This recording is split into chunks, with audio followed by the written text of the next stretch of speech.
Assalamualaikum warahmatullahi wabarakatuh. Saya Alia Isbandi dengan NIM 200430068 dari Prodi Akuntansi dengan mata kuliah Sistem Informasi Akuntansi.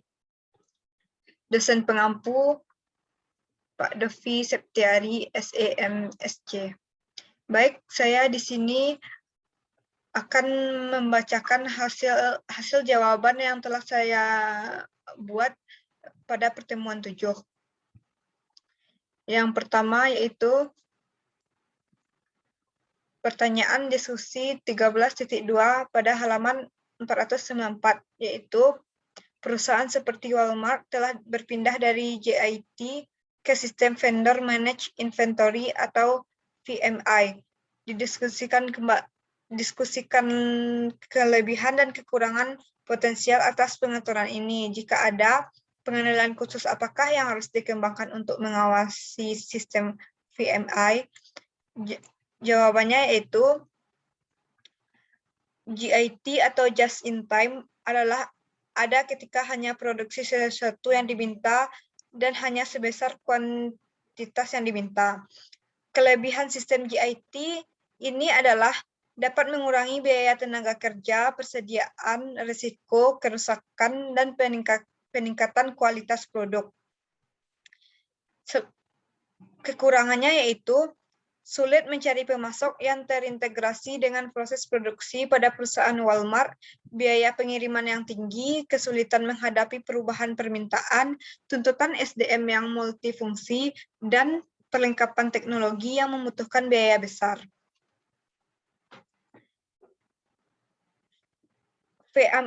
VMI memiliki beberapa keuntungan, yaitu yang pertama keuntungannya pengurangan proses keputusan pemesan persediaan, yang kedua menghilangkan kesalahan penyampaian informasi sehingga meningkatkan transparansi data dan permintaan konsumsi dari konsumen terakhir.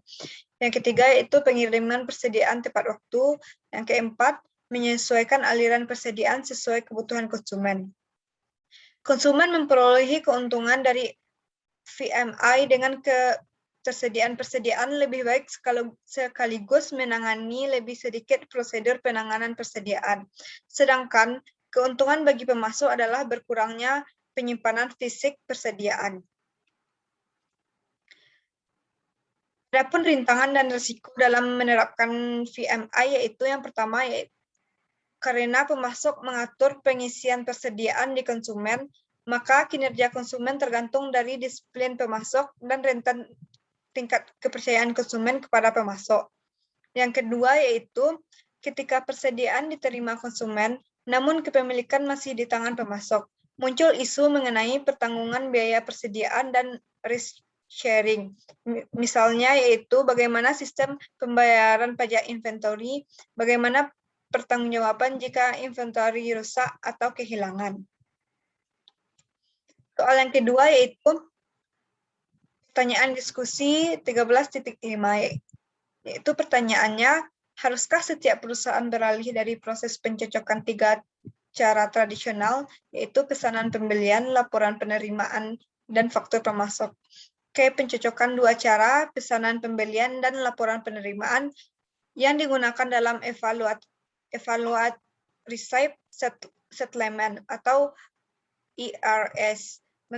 Mengapa ya dan mengapa tidak? ERS menggantikan proses pencocokan 3 cara tradisional dengan sebuah pencocokan 2 cara atas pesanan pembelian dan laporan penerimaan. ERS menghemat waktu dan uang dengan mengurangi jumlah dokumen yang dicocokkan.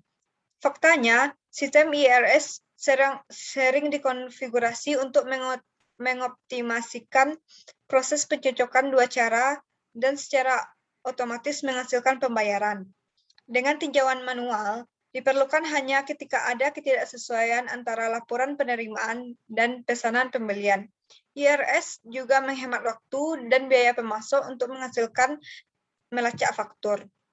Namun, jika perusahaan tidak dapat meminimalisir ancaman dengan harus lebih mengedepankan pengandalannya dari ancaman yang terjadi, maka tidak harus sebuah perusahaan beralih ke pencocokan dua cara. Selanjutnya yaitu pertanyaan yang ketiga, jelaskan mekanisme pengendalian internal yang saudara terapkan untuk mencegah pembayaran faktur pembelian kredit yang sama dua kali. Jawabannya yaitu pembayaran faktur yang sama dua kali, faktur yang dapat dibayar lebih dari sekali karena beberapa hal. Kemungkinan pertama yaitu duplikat faktur dikirimkan setelah cek diposkan. Kemungkinan kedua yaitu faktur pembelian terpisah dari dokumen lainnya dalam paket voucher. Salah satu prosedur pengendalian untuk mengatasi ancaman tersebut dengan membatalkan seluruh dokumen pendukung ketika cek ditandatangani.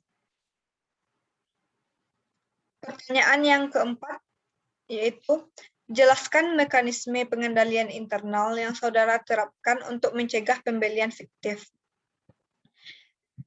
Jawabannya yaitu yang pertama pembelian fiktif atau pembelian tidak nyata. Misalnya perusahaan melakukan penjualan dan piutang fiktif dengan menerbitkan cek untuk pembayaran transaksi pembelian fiktif, sehingga yang seharusnya perusahaan mengalami kerugian, tetapi yang dilaporkan malah laba yang tidak ada.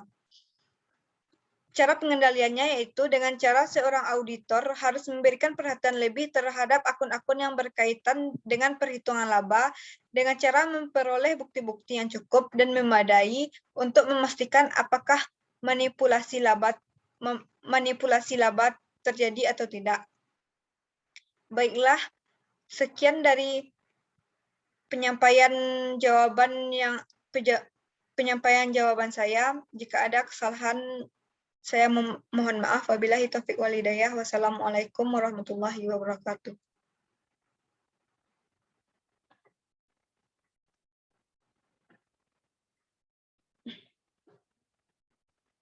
Couldn't stop. The end meeting. The end. End meeting for all, live meeting. End. Iko jelek lah liang lu sih kok. Iko kulo dan stop kok. Atau dan tekan iko lu. End langsung. End langsung. Yo. Tidak salah. Serius lah. Serius. Iko dan stop lah ya kedong. Install lah.